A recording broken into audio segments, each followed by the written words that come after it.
നമസ്കാരം, വാർത്തകളിലേക്ക് സ്വാഗതം. ഞാൻ സുരേഷ് ശ്രീധർ. പ്രധാന വാർത്തകൾ. അതിവേഗ റെയിൽവേ കോറിഡോർ പദ്ധതി 17-ന് കളക്ടറേറ്റ് മാർച്ചും ധർണയും. MC റോഡിൽ പുതുവേലിയിൽ KSRTC ബസ്സുകൾ കൂട്ടിയിടിച്ചു. അപകടത്തിൽ 20 യാത്രക്കാർക്ക് പരിക്കേറ്റു. കുറവിലങ്ങാട് പഞ്ചായത്ത് മാർക്കറ്റിൽ വികസനത്തിന്റെ പേരിൽ രോഗാണു വളർത്തൽ കേന്ദ്രം. വാർഷിക പദ്ധതികളും പഞ്ചവത്സര പദ്ധതിയും ഒരുങ്ങുന്നു. ഗ്രാമസഭകൾ സജീവമായി. അതിവേഗ റെയിൽവേ കോറിഡോർ പദ്ധതിക്ക് ജനകീയ പിന്തുണയുമായി ജോസ് കെ മാണി MP. വാർത്തകൾ വിശദമായി. അതിവേഗ റെയിൽവേ കോറിഡോർ പദ്ധതി 17-ന് കളക്ടറേറ്റ് ധർണയും മാർച്ചും. ആഗോള നിക്ഷേപ പദ്ധതി ഏറെ ശ്രദ്ധേയമായി കോറിഡോർ പദ്ധതി അവതരിപ്പിക്കാനിരിക്കെയാണ് ജനകീയ പ്രതിഷേധം ശക്തമാകുന്നത്. അതിവേഗ റെയിൽവേ കോറിഡോർ പദ്ധതിയുടെ സർവേ നടപടികൾക്കെതിരെയുള്ള പ്രതിഷേധം ശക്തമാകുന്നു. ലക്ഷക്കണക്കിന് കുടുംബങ്ങളെ വഴിയാധാരമാക്കിയും ദേവാലയങ്ങളും സ്കൂളുകളും നശിപ്പിച്ചും നടപ്പാക്കുന്ന അതിവേഗ റെയിൽവേ കോറിഡോർ പദ്ധതി ഉപേക്ഷിക്കണമെന്നാവശ്യപ്പെട്ട് ജനകീയ സമരസമിതിയുടെ നേതൃത്വത്തിൽ 17-ന് കളക്ടറേറ്റ് മാർച്ചും ധർണയും നടത്തും. അതിവേഗ റെയിൽവേ കോറിഡോറിനെതിരെ മേഖലയിൽ പ്രതിഷേധം ശക്തമായിട്ടും സർവേയുടെ ഭാഗമായി അടയാളക്കല്ലുകൾ വീടിനുള്ളിൽ കിടന്ന് സ്ഥാപിക്കാൻ തൊഴിലാളികൾ ശ്രമിച്ചത് നാട്ടുകാർ തടഞ്ഞിരുന്നു. തിരുവനന്തപുരം മുതൽ മംഗലാപുരം വരെ ഏകദേശം 571 കിലോമീറ്റർ നീളമുള്ള പദ്ധതിയുടെ സാറ്റലൈറ്റ് ട്രാക്ക് സർവേ 3 മാസങ്ങൾക്ക് മുമ്പ് അതീവ രഹസ്യമായി പൂർത്തിയാക്കിയിരുന്നു. തിരുവനന്തപുരം മുതൽ കൊച്ചി വരെയുള്ള ആദ്യഘട്ടത്തിൽപ്പെടുന്ന കോട്ടയം ജില്ലയിൽ ഇപ്പോൾ നടന്നുകൊണ്ടിരിക്കുന്ന സർവേ നടപടികളാണ് നാട്ടുകാരെ പരിഭ്രാന്തരാക്കിയിരിക്കുന്നത്. പരമാവധി വളവുകളും തിരിവുകളും ഒഴിവാക്കി പാത വരുന്നതിനാൽ 60,000-ത്തോളം വീടുകൾ പാതയ്ക്കായി കുടിയൊഴിക്കപ്പെടും. സ്ഥലമേറ്റെടുത്ത് 2013 ഏപ്രിലിൽ പണി തുടങ്ങാനാണ് സർക്കാർ ആലോചിക്കുന്നത്. 2 ഘട്ടമായി പണി പൂർത്തിയാക്കുന്ന പദ്ധതിക്ക് 5 വർഷം കൊണ്ട് ആദ്യഘട്ട പണികളും 2 വർഷം കൊണ്ട് രണ്ടാം ഘട്ട പണികളും പൂർത്തീകരിക്കും. DMRC പഠനത്തെ തുടർന്ന് ഭൂമി ഏറ്റെടുക്കുന്നതിന് മുന്നോടിയായുള്ള പ്രാരംഭ നടപടികൾ പൂർത്തിയാക്കിയിട്ടുണ്ട്. 110 മീറ്റർ വീതിയിലാണ് ഭൂമി ഏറ്റെടുക്കുന്നതെന്ന് പറയുന്നു. അതിവേഗ ട്രാക്കും അതിന് ഇരുവശത്തുമായി സർവീസ് റോഡും ഉൾപ്പെടുത്തിയാണ് പദ്ധതി വരുന്നത്. അതിവേഗ റെയിൽവേ കോറിഡോർ പദ്ധതിയിൽ നാടെങ്ങും ആശങ്ക പരക്കുമ്പോൾ സെപ്റ്റംബർ 12 മുതൽ 14 വരെ കൊച്ചിയിൽ നടക്കുന്ന ആഗോള മൂലധന നിക്ഷേപകരുടെ സംഗമത്തിൽ കേരളം ഏറ്റവും വലിയ പ്രാധാന്യം നൽകി അവതരിപ്പിക്കുന്ന പദ്ധതിയാണ് അതിവേഗ റെയിൽവേ കോറിഡോർ പദ്ധതി. കടുത്തുരുത്തി മേഖലയിൽ സർവേക്കെതിരെ നാട്ടുകാരുടെ പ്രതിഷേധം ശക്തമായതോടെ പാത കടന്നുപോകുന്ന കടുത്തുരുത്തി, മാഞ്ഞൂർ പഞ്ചായത്തുകൾ പദ്ധതിക്കെതിരെ പ്രമേയം പാസാക്കിയിട്ടുണ്ട്. നാട്ടുകാർ സമരവുമായി രംഗത്തെത്തിയതോടെ ജനപ്രതിനിധികൾ സർവേക്കെതിരെ പ്രതികരിച്ചിരുന്നു. സർവേ നടപടികളുമായി സർക്കാർ മുന്നോട്ടു പോയാൽ കടുത്ത സമരപരിപാടികൾക്കാണ് ജനകീയ സമരസമിതി തയ്യാറെടുക്കുന്നത്. MC റോഡിൽ പുതുവേലിയിൽ KSRTC ബസ്സുകൾ കൂട്ടിയിടിച്ചു. അപകടത്തിൽ 20-ലേറെക്കാർക്ക് പരിക്കേറ്റു. പരിക്കേറ്റവരിൽ കുര്യനാട്, കുറവിലങ്ങാട്, കോഴ സ്വദേശികൾ. MC റോഡിൽ പുതുവേലി പെരുന്നിലമളവിലാണ് അപകടം. ചൊവ്വാഴ്ച രാവിലെ 9:30-യോടെയാണ് അപകടമുണ്ടായത്. കോട്ടയത്ത് നിന്നും കോയമ്പത്തൂരിലേക്ക് പോവുകയായിരുന്ന KSRTC സൂപ്പർ എക്സ്പ്രസ് ബസ്സും കൂത്താട്ടുകുളത്ത് നിന്ന് കോട്ടയത്തേക്ക് വരികയായിരുന്ന KSRTC ഓർഡിനറി ബസ്സുമാണ് അപകടത്തിൽപ്പെട്ടത്. അപകടത്തിൽ 20-ലേറെ പേർക്ക് പരിക്കേറ്റിട്ടുണ്ട്. കോയമ്പത്തൂരിലേക്കുള്ള യാത്രയിൽ കുറവലങ്ങാടിനടുത്ത് പട്ടിത്താനത്ത് വെച്ച് മറ്റൊരു KSRTC ബസ്സുമായി അപകടമുണ്ടാക്കിയതിനു ശേഷമാണ് വീണ്ടും പുതുവേലിക്കടുത്ത് എത്തിയപ്പോൾ KSRTC സൂപ്പർ എക്സ്പ്രസ് അപകടത്തിൽപ്പെട്ടത്. കുറവലങ്ങാട് ഇലപ്പള്ളിൽ കുമാരൻ, കുറവലങ്ങാട് പുന്നാന്തരത്തിൽ അജോ ഫിലിപ്പ്, പൂവക്കുളം പുത്തൻപുരയ്ക്കൽ കൃഷ്ണൻ, തിരുവമ്പാടി ഉളിച്ചാലിൽ സെബാസ്റ്റ്യൻ, ബീഹാർ സ്വദേശികളായ റോജി, സുരേഷ്, പ്രവീൺ, ബസ് ഡ്രൈവർ, പുതുവേലി കാഞ്ഞിരമലയിൽ വേണുഗോപാലൻ നായർ, കാഞ്ഞിരമറ്റം നാരാകുളത്തിൽ അനീഷ് റിയക്, കൂത്താടുളം പടിഞ്ഞാറക്കര സ്വദേശി ശാന്ത, തണ്ണി, Kizhakombu Thaiparambil Mini Mohanan, Kurinad Kaithamattom Mathew Kurian, Kurinad Kaithamattom Alice Kurian, Poovakkulam Thekkemalayil Anees Baby, Vadakara Puthuparambil Sibin, Kannur Chemperi Panichiril Jose എന്നിവർ പരിക്കേറ്റവരിൽ പെടുന്നു. പരിക്കേറ്റവരെ വിവിധ ആശുപത്രികളിൽ ചികിത്സയ്ക്കായി പ്രവേശിപ്പിച്ചു. പോലീസ് സ്ഥലത്തെത്തി മേൽനടപടികളും സ്വീകരിച്ചു. കുറവിലങ്ങാട് പഞ്ചായത്ത് മാർക്കറ്റിൽ വികസനത്തിന്റെ പേരിൽ രോഗാണു വളർത്തൽ കേന്ദ്രം.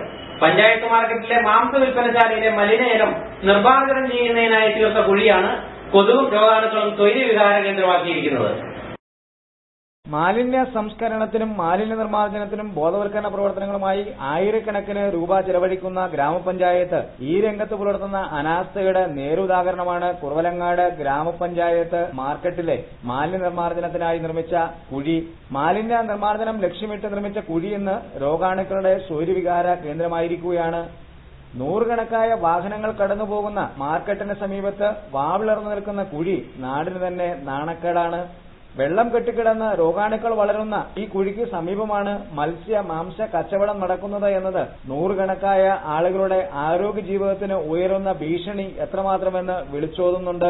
ഗ്രാമപഞ്ചായത്തിന്റെ ഉടമസ്ഥതയിലുള്ള മാർക്കറ്റിലെ മാംസ സ്റ്റാളിൽ നിന്നും പുറത്തേക്ക് വരുന്ന മലിനജലം സംസ്കരിച്ച് ബയോഗ്യാസ് പ്ലാന്റ് പ്രവർത്തിപ്പിക്കുന്നതിനായാണ് കുഴി നിർമ്മിച്ചത്. എന്നാൽ കുഴി നിർമ്മിച്ച് മാസങ്ങൾ പിന്നിട്ടുവെങ്കിലും തുടർ നടപടികൾ ഉണ്ടാകാത്തതിനാൽ മുൻപ് പാടമായിരുന്ന ഈ പ്രദേശത്ത് കുഴിയിൽ വെള്ളം ഉയർന്ന് രോഗാണുക്കൾ തഴച്ച് വളരുന്ന സ്ഥിതിയാണ്. രോഗാണുക്കൾ കൂട്ടമായി പെറ്റുപെരുകുന്ന സാഹചര്യമാണുള്ളത്. ഒരു വശത്തുകൂടി ബോധവൽക്കരണ ശ്രമം നടത്തുകയും മാതൃകയാകേണ്ടുന്ന ഗ്രാമപഞ്ചായത്ത് തന്നെ അനാസ്ഥയുടെ നേരുദാഹരണമായി ആരോഗ്യ ജീവിതത്തിന് ഭീഷണി ഉയർത്തുകയും ചെയ്യുന്നതിനെതിരെ ജനകീയ പ്രതിഷേധമുയരുന്നുണ്ട്. കുഴിയുടെ സാന്നിധ്യം മൂലം മാർക്കറ്റിലേക്ക് എത്തുന്നവർക്ക് ചെളിയിൽ ചവിട്ടി മാർക്കറ്റിലെത്തി മത്സ്യ മാംസങ്ങൾ വാങ്ങേണ്ടുന്ന സ്ഥിതിയാണുള്ളത്. ആരോഗ്യ ഭീഷണിയെക്കുറിച്ച് വ്യാപാരികൾ പറയുന്നത് ഇങ്ങനെയാണ്. അത് മൊത്തം ഈ മണ്ണ് പോലെ 5-6 മാസമായി ജനങ്ങൾ ആരും ഇങ്ങോട്ട് ഇറങ്ങി വരുന്നില്ല. മൊത്തം ചെളി ഒരു വെള്ളം കെട്ടിക്കിടന്ന് ആകെ പ്രശ്നമായിട്ട് ഇറങ്ങുക. എത്ര ആൾക്കാർ മീൻ പിടിക്കണം, വണ്ടി ഒന്നും ഇറങ്ങി വരുന്നില്ല, അതുപോലെ കിടക്കാം. വാർഷിക പദ്ധതികളും പഞ്ചവത്സര പദ്ധതിയും ഒരുങ്ങുന്നു. ഗ്രാമസഭകൾ സജീവമായി. ഉൽപാദന സേവന മേഖലയിൽ തുക വകയിരുത്തുന്നതിൽ കർശന മാനദണ്ഡമില്ലാത്തത് വികസന പദ്ധതിയെ ദോഷകരമായി ബാധിക്കുമെന്ന് സംശയം. 12ാം പഞ്ചവത്സര പദ്ധതിയുടെയും 2012, 2013, 2014 സാമ്പത്തിക വർഷത്തെയും പദ്ധതികളുടെ രൂപീകരണമാണ് ഗ്രാമസഭകളിൽ നടക്കുന്നത്. വർക്കിംഗ് ഗ്രൂപ്പുകൾ രൂപീകരിച്ച് വർക്കിംഗ് ഗ്രൂപ്പുകൾ ഉയർന്ന നിർദ്ദേശങ്ങൾ ഗ്രാമസഭകളിൽ ചർച്ച ചെയ്ത് വികസന സെമിനാറിൽ അവതരിപ്പിക്കാനുള്ള നടപടിക്രമങ്ങളുടെ ഭാഗമായാണ് പഞ്ചായത്തുകൾ തോറും വാർഡുകൾ കേന്ദ്രീകരിച്ച് ഇപ്പോൾ ഗ്രാമസഭകൾ നടന്നുവരുന്നത്. പശ്ചാത്തല മേഖലയിൽ 45% വരെ ഫണ്ട് വകയിരുത്തും വിധമാണ് പദ്ധതികൾ ക്രമീകരിക്കാൻ സംസ്ഥാന സർക്കാർ നിർദ്ദേശം നൽകിയിരിക്കുന്നത്. എന്നാൽ മുൻവർഷങ്ങളിൽ വ്യത്യസ്തമായി സേവന ഉത്പാദന മേഖലകളിൽ പദ്ധതി വിഹിതം വിലയിരുത്തുന്നത് സംബന്ധിച്ച് പ്രത്യേക നിർദ്ദേശങ്ങൾ നൽകിയിട്ടില്ല. ഈ സാഹചര്യത്തിൽ ഉത്പാദന മേഖലയിൽ ഫണ്ട് വകയിരുത്താനുള്ള സാധ്യതകൾ കുറയുന്നതായി വിലയിരുത്തപ്പെടുന്നുണ്ട്. വനിതാ മുന്നേറ്റത്തിനായി 10% തുകയും കുട്ടികൾക്കും വികലാംഗർക്കുമായി 5% തുകയും വകയിരുത്താൻ നിർദ്ദേശം നൽകിയിട്ടുണ്ട്. EMS ഭവന നിർമ്മാണ പദ്ധതിയുടെ വായ്പാ തുക തിരിച്ചടയ്ക്കുന്നതിനും ഫണ്ട് വകയിരുത്തേണ്ടതുണ്ട്. സ്കൂൾ വിദ്യാഭ്യാസത്തിനും പഞ്ചായത്തുകൾ പണം നൽകണം.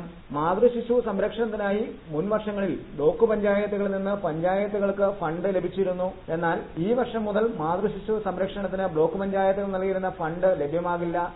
ഈ സാഹചര്യത്തിൽ ഗ്രാമപഞ്ചായത്തുകൾ ഈ തുക പൂർണ്ണമായും കണ്ടെത്തേണ്ടുന്ന സാഹചര്യവും നിലവിലുണ്ട്.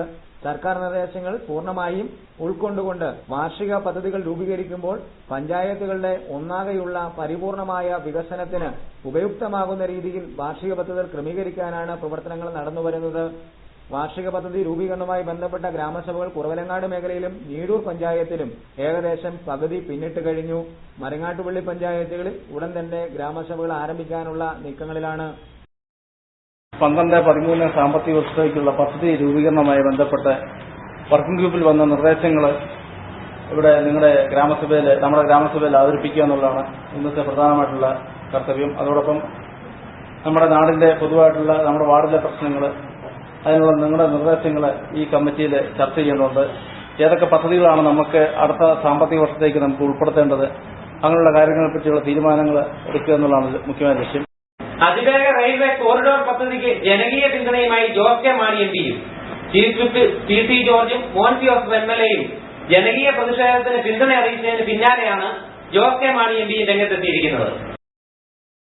അതിവേഗ റെയിൽപാതയുടെ നിർമ്മാണവുമായി ബന്ധപ്പെട്ട് കേരള കോൺഗ്രസ് M നേതാക്കളായ സംസ്ഥാന സർക്കാർ ചീഫ് വിപ്പ് PC ജോർജും കടുത്തുരുത്തി MLA മോൻസ് ജോസഫും ജനകീയ നിലപാടുകൾക്ക് പിന്തുണ പ്രഖ്യാപിച്ചതിന് പിന്നാലെയാണ് ജോസ് കെ മാണി MP ജനകീയ അഭിപ്രായങ്ങൾക്കൊത്ത് നീങ്ങുമെന്ന് അറിയിച്ചത്. അതിവേഗ റെയിൽപാത പദ്ധതി ജനദ്രോഹ സർവേ നടപടി ഉപേക്ഷിക്കണമെന്നാവശ്യപ്പെട്ട് കേരള കോൺഗ്രസ് M നിയോജക മണ്ഡലം കമ്മിറ്റി സംസ്ഥാന സർക്കാരിന് നിവേദനം നൽകിയതിന് പിന്നാലെയാണ് ഇക്കാര്യത്തിൽ പിന്തുണ പ്രഖ്യാപിച്ച് കേരള കോൺഗ്രസ് M നേതാവ് കൂടിയായ ജോസ് കെ മാണി രംഗത്ത് എത്തിയത്. കേരള കോൺഗ്രസ് M നിയോജക മണ്ഡലം ജനറൽ ബോഡി യോഗം ഉദ്ഘാടനം ചെയ്യവെയാണ് പാർട്ടിയുടെയും ജനങ്ങളുടെയും പ്രവർത്തനങ്ങൾക്ക് മുഴുവൻ പിന്തുണയും താല്പര്യമുണ്ടെന്ന് ജോസ് കെ മാണി MP അറിയിച്ചത്.